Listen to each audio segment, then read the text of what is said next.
What's going on, my vegan dynasty family? Making some just egg using follow your heart mozzarella cheese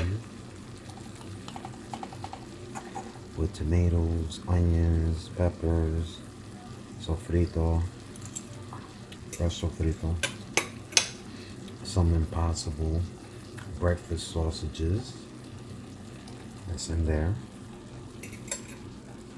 and some pancakes that I'm gonna make, and that's gonna be our brunch. Look how good and delicious that looks. Very easy if you are a vegan and you don't know what to eat, or you want that little taste of what you're used to. This is amazing right here. Plant-based, fresh, and organic, all